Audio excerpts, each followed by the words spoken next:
स्वागत है the novel world में। यह वह जगह है जहां हर शब्द, हर वाक्य आपको एक नई दुनिया में ले जाता है, जहां कहानियां केवल सुनी नहीं जाती बल्कि महसूस की जाती हैं। इस सफ़र में अगर आपको हमारी कहानियां पसंद आएं तो चैनल को सब्सक्राइब करें और वीडियो को लाइक करना न भूलें। अब अपनी सांसें थाम लीजिए क्योंकि कहानी शुरू हो रही है। रिंग रिंग रिंग तिल्द। जब हथौड़ा कांच पर उतरा तो आभूषण की दुकान का सुरक्षा अलार्म बंद हो गया। जल्दी करो, जल्दी करो, लानत है, अलार्म प्रणाली सक्रिय है, सुरक्षाकर्मी किसी भी समय यहां होंगे। एक डाकू जोर से गर्जना करता है। बॉस, यहां का कांच बहुत ठोस है। हथौड़ा के साथ डाकू एक भयावह अभिव्यक्ति के साथ धीरे धीरे बढ़ता गया जब उसने देखा कि उसे हथौड़ा मारने के बाद कांच पर केवल कुछ दरारें दिखाई दी।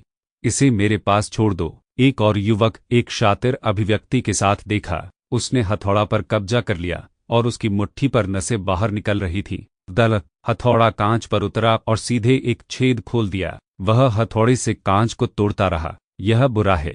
एंटीबुलेट ग्लास को खुला कर दिया गया है। लैन किन्यू, जो नीचे स्क्वाट कर रहा था और स्थिति पर ध्यान दे रहा था, उसने जो कुछ भी खोजा उस पर हैरान था। अपना मुंह बंद करो, डाकू, जिसके पास एक बंदूक थी और लैन किन्यू के पास खड़ा था, गर्जना कर रहा था। जब उसने देखा कि उसकी गर्दन के चारों ओर आभूषण का एक टुकड़ा था तो उसके चेहरे पर खुशी का एक संकेत सामने आया। उन्होंने अपना हाथ बढ़ाया और मांग की, मुझे यह दे दो। नहीं, लैन किन्यू ने डाकू को उसकी ओर पहुंचते हुए देखा और तुरंत 2 कदम पीछे ले गए। इस प्रक्रिया में वह वापस गिर गई और फर्श पर बैठ गई।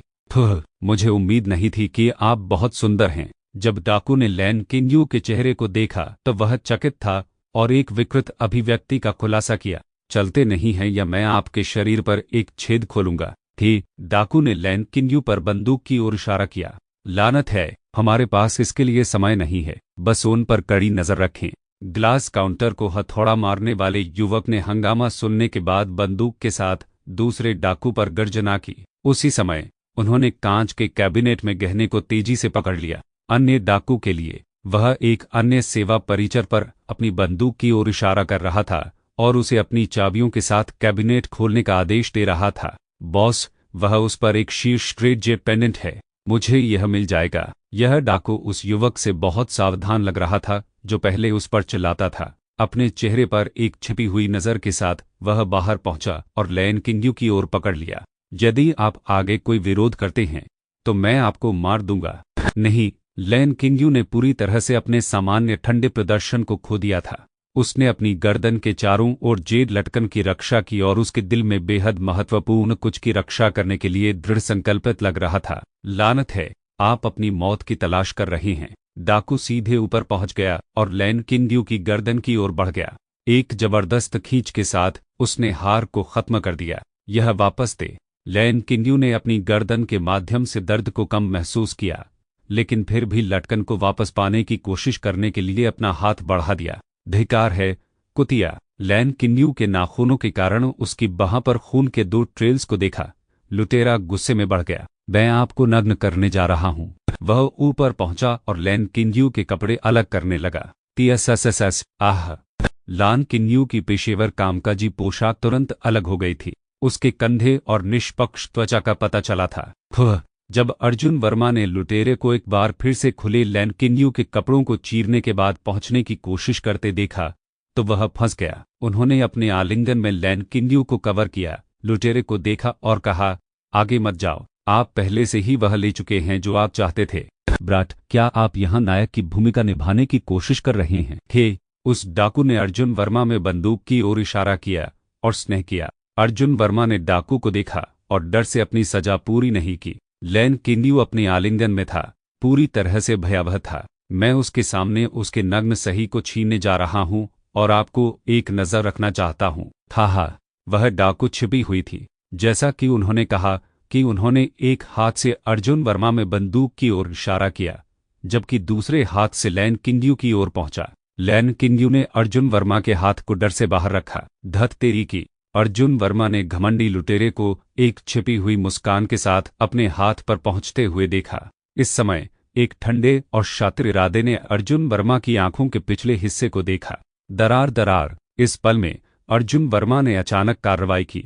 वह अपने हाथ में पहुंच गया और डाकू की बाह की ओर बढ़ गया। उसके हाथ ड्रैगन पंजे की तरह थे और सीधे डाकू की बाहों पर डूब गए। कुछ बल को बढ़ाते हुए अर्जुन वर्मा ने डाकू की बाहों को तोड़ दिया। बम्मुस ने अपना पैर उठाया और उसे लुटेर की छाती की ओर लात मारी। मजबूत बल ने लुटेर को दीवार में सीधे भेज दिया क्योंकि लुटेरा दर्द से चेतना खो गया। संबैग, अक्षम बगर, अन्य दो लुटेरों ने हंगामा सुना और तुरंत अपनी बंदूकें निकाल दी। अर्जुन वर्मा ने दोनों लुटेरों को अपनी बंदूकें इशारा करते हुए देखा। उस पल में ठंडा पसीना उसके माथे से टूट रहा था। लैन किंड्यू ने लुटेरों को डरावने में अपनी बंदूकों की ओर इशारा करते हुए देखा। वह उजाड़ गई थी। लानत है, तकाना तकाना। जब उसने गोलियों की आवाज सुनी तो वह उसे मौत के डर को महसूस कर सकती थी। हालांकि इस क्षण में एक आकृति ने उस पर चढ़ाई की और उसके आलिंगन में उसे कसकर पकड़ लिया। TSSS तज। अर्जुन वर्मा पीठ से फैलने वाले तीव्र दर्द को महसूस कर सकता था। हालांकि दर्द की सनसनी कम होने के बाद उन्होंने कोई दुख महसूस नहीं किया। मेरा शरीर गोलियों का सामना कर सकता है। अर्जुन वर्मा आश्चर्यचकित थे। इसका कारण यह था कि वह कार्रवाई नहीं कर रहा था क्योंकि अन्य दलों के पास उनके साथ बंदूकें थीं। वह डरता था कि उसके शरीर के स्थायित्व के साथ यह अभी भी एक बुलेट हमले का सामना करने के लिए अपर्याप्त होगा। स्थानांतरित मत करो, स्थानांतरित मत करो। उन्होंने अपनी बाहों में लैन किंग्यू को धीरे से कहा। आप ठीक हैं? अर्जुन वर्मा आंसू लैन किंग्यू के चेहरे को नीचे कर रहे थे। उसने दो नरम गन शॉट्स सुने और गोलियों की आवाज भी उसकी पीठ पर मार दी। बंदूकें उन पर साइलेंसर स्थापित थीं। मुझे खेद है, मुझे खेद है। मुझे विरोध नहीं किया जाना चाहिए। जेड पेंडेंट मेरी दादी से एक उपहार था जब वह निधन हो गया। मैं क्षमा करें, क्षमा करें। लैन किंग्यू ने बुरी तरह से कहा कि उन्हें लगा कि अर्जुन वर्मा गोलियों से घायल हो गए थे। यह ठीक है, यह ठीक है। अर्जुन वर्मा ने अपना सिर हिला दिया। क्या बकवास है। लड़कियां वास्तव में एक ड्रैग हैं। यदि वह पहले विरोध नहीं करती थी तो डाकू को निकाल नहीं दिया जाता। इसके अलावा वह अब जोर से रो रही है। क्या होगा अगर वह फिर से लुटेरों का ध्यान आकर्षित करती है? उसके पास आइस क्वीन का प्रदर्शन क्यों नहीं है? मुझे खेद है कि आप निराश हैं। मुझे खेद है। लैन किंग्यू ने रोते हुए अर्जुन वर्मा को पकड़ लिया। जल्दी करो, जाने दो। 3 मिनट बीत चुके थे और सुरक्षा आ रही है। हम जल्दी हो गए हैं। इस समय डाकू ने आभूषण का बैग लिया और दूसरे डाकू पर चलाया। ठीक है बॉस। दोनों लुटेरे जल्दी में बाहर निकल गए। बॉस, हमें अपने साथी के साथ क्या करना चाहिए? डाकू ने अपने साथी को फर्श पर देखा और उत्सुकता से पूछा। अक्षम बग्गर, उसे यहाँ छोड़ दो। बॉस की ठंडी अभिव्यक्ति थी क्योंकि उसने बल के साथ दरवाजा खोला था। जल्दी करो, चलो चलो। इस समय अर्जुन वर्मा ने चुपचाप अपनी बाह पर खुले लैन किंग्यू की पकड़ को उकसाया। इससे पहले कि लैन किंग्यू इस पर प्रतिक्रिया कर पाती, अर्जुन वर्मा ने फ्लिप किया और लुटेरों में से एक पर सीधे एक पंच उतारा। वर्तमान अर्जुन वर्मा में भारी ताकत थी। उसने अपने पंच को सीधे डकैत के साथ अपनी पीठ पर पूरी तरह से बंद कर दिया। एक कुरकुरा ध्वनि का प्रचार किया गया क्योंकि डाकू एक थूट के साथ जमीन पर गिर गया। कमीने, मरो। दूसरे लुटेरे ने अर्जुन वर्मा की तुलना में तेजी से स्थिति पर प्रतिक्रिया व्यक्त की थी। मरना। उस डाकू ने अपने पंच को अर्जुन वर्मा के चेहरे की ओर खौफ के साथ फेंक दिया। यह बुरा है, वह सुपर मजबूत है। अर्जुन वर्मा हैरान था लेकिन भयभीत नहीं था। उसने अपनी मुट्ठी भी जकड़ ली और डाकू के सिर की ओर मारा। वह महसूस कर सकता था कि यह डाकू का पंच भारी था और वह बहुत मजबूत था। हालांकि डाकू अभी भी उससे थोड़ा कमजोर था। दरार। एक स्पष्ट और कुरकुरा ध्वनि का प्रसार एक हैरान अभिव्यक्ति के रूप में लुटेरे के चेहरे पर सामने आया। यह थी आज की कहानी। कहानी खत्म हुई है मगर इसका असर आपके दिल और दिमाग पर देर तक रहेगा। अगर आपको यह सफ़र अच्छा लगा तो चैनल को सब्सक्राइब करें और वीडियो को लाइक करना बिल्कुल न भूलें। और हाँ, हमारे साथ और गहराई से जुड़ने के लिए ज़रूर जुड़िए हमारे टेलीग्राम चैनल रुडुस म्यूजिक वर्ल्ड से।